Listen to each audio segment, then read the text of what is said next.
manually we used to be done.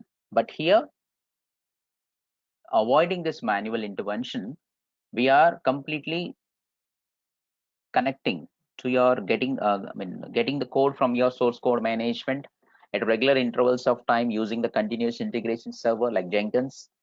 And after that, it is the use of Maven plugins. It will be deploying, it will be fetching the code, compile it, integrate it, and generating the executable jar and war file and deploying into the testing server automatically. Okay, we used to be writing the script here. Okay, Jenkins file. And with this implementation, it is directly deploying into your testing server, and the testing server, the Selenium, the QA people going to be test that application using the Selenium tool. And after that, it will be deploying into the SIT server using the Vagrant tool. We are going to be deploying and using this Vagrant. We can virtually creating the n number of systems and deploying this application and testing that application when more by implementing the more load balance on that systems, on those VMs. We test the performance of their application. Earlier, we should have, when a physical systems 30 VMs means we should have the 30 physical laptops, so the desktop should have. But here it is not like that. If you have the good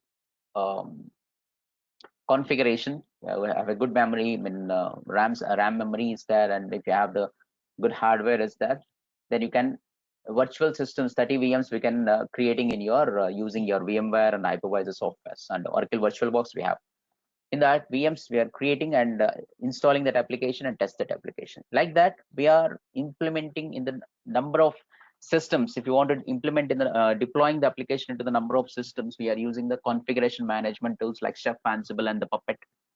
Suppose your organization is having your own data center consisting of around 100 servers are there. If you want to deploy your developed application into those 100 servers, it is very tedious job. Manually, if you want to deploy into each and every server, it is taking a lot of time and it's a tedious job to do. But when we are deploying that application using the Chef, Ansible, and Puppet, writing the infrastructure code, it is taking only less than 5 or 10 minutes to deploy your application, not only in 100 or 200 servers.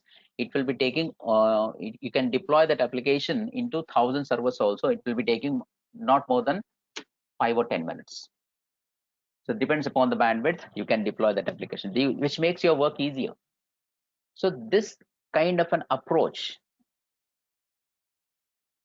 where we can developing your application and deploying your application at a much faster pace, as quick as possible. You are developing, you are getting the client idea into the market, and the end users are start using that application. So that is what now in automation era every client is looking at. Every client is looking at. That is why a more number of resources, DevOps resources, are required in the market, and the organization also looking for the DevOps skill set person. Guys, one, I can make sure that to get into the DevOps, it is not necessary that you should you are going to be a good programmer or you should have the more programming skills like that. No. See here in this one, I can say that we have only 30% of, we require only 30% of the coding part, because the scripting part only you are going to be used. The scripting languages means you are using shell scripting. We are using the other name of shell scripting is bash scripting, and while writing the cookbooks we are using Python, YAML scripting, and Ruby scripting. If you know these things, you are eligible to be get into the DevOps role. So who can get into this DevOps is who can become the DevOps engineers. The persons who are having this background, they can easily get into this DevOps role. See here, guys. But one more thing is you should have the basic concepts of networking concepts should have, and the Linux. Linux is mandatory, guys. Nowadays, the Linux, without Linux, there is no jobs at all. Because in internet, 85% of the internet servers are running on the Linux. So it's time to be getting into the Linux stream, guys. If you are working on the Windows, now it's time to be transforming yourself into your Linux. You have to learn this Linux. There is no look back. If you want to sustain in the IT industry, you have to learn this Linux. There is no look back, guys.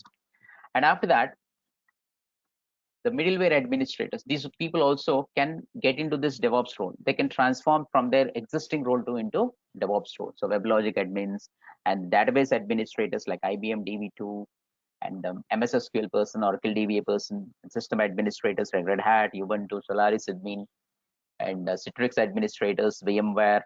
So build and release engineers already they are using from 2004 onwards. They are using this Jenkins. So they are already 70% DevOps engineers, guys, and developers and freshers.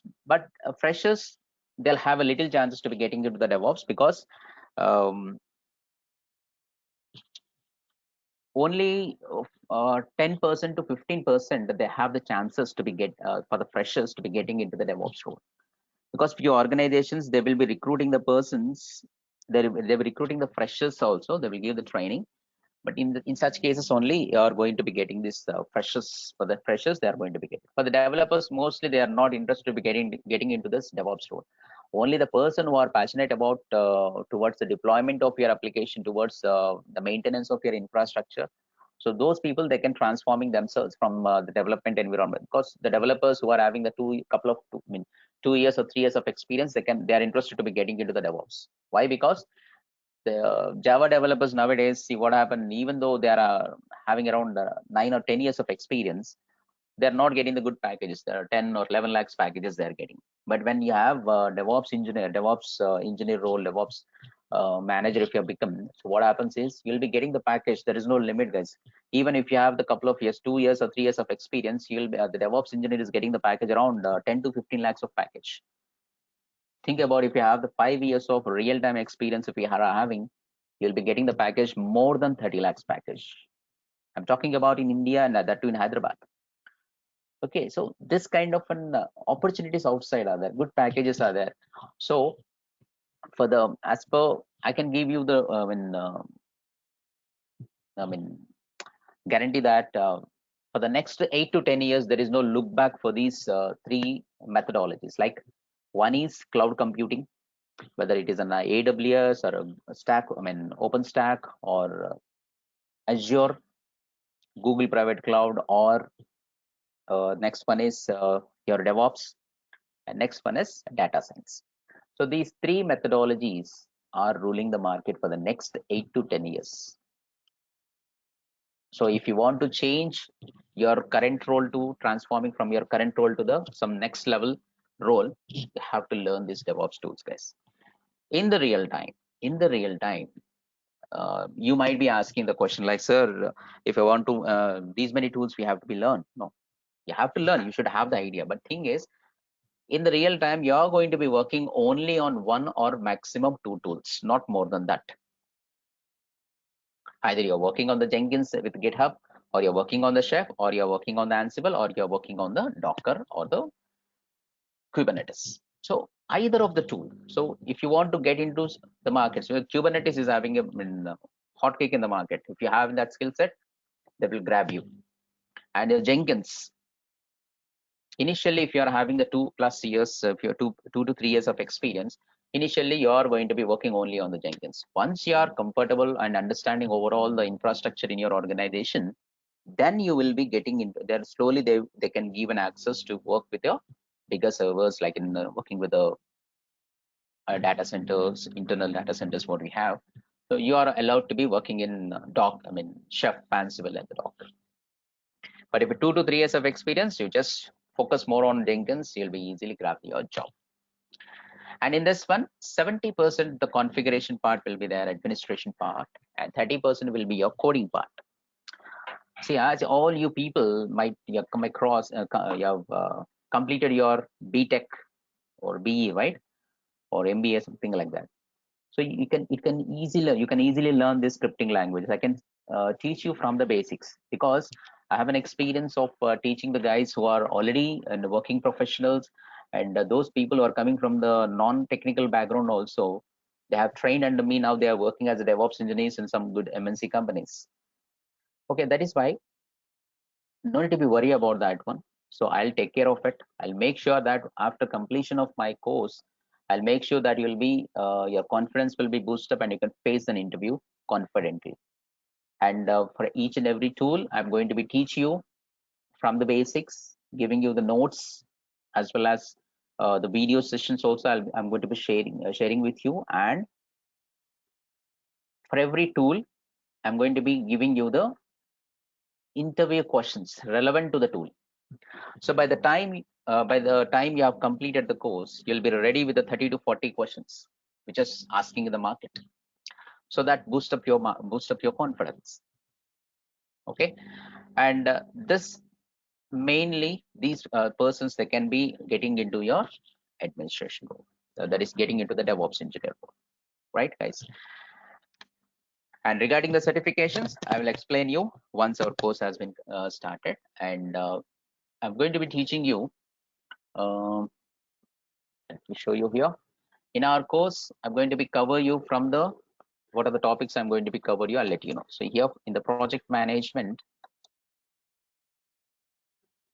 I'm going to teach you SDLC. Okay, I'm going to teach you SDLC. Then I'm going to teach you the agile process. Okay, so you should know what are the pros and cons in this, and how we have what is the purpose of learning the DevOps, we should know. So that is why initially I'm going to teach you this project management. After that, the Linux, and then I'm going to teach you the shell scripting. Then we have Git and GitHub. Then I'm going to teach you the Maven tool. Next, I'm going to teach you Tomcat. Okay, Tomcat server. Next, I'm going to teach you the Jenkins server. Next, I have Chef, Ansible, Vagrant, and what we have, yes, Docker. Next, we have Kubernetes. Kubernetes overview I can give. Kubernetes, or K8s we are calling it as. So this is these are things we are going to be, I'm going to be covered in my curriculum now. Okay, in my curriculum I'm going to teach you all these things from the basics, guys. From the basics to the intermediate level, I'm going to teach you by taking the real-time use cases, so that you'll be, by the end of this course, you'll be having hands-on experience along with this one. So it will be useful for you. So whatever the issues, the real-time issues are there, I'll take those issues and I'm going to teach you along with these cases. I hope I have completed the demo session of the demo session of the DevOps today. And if you have any queries, let me know.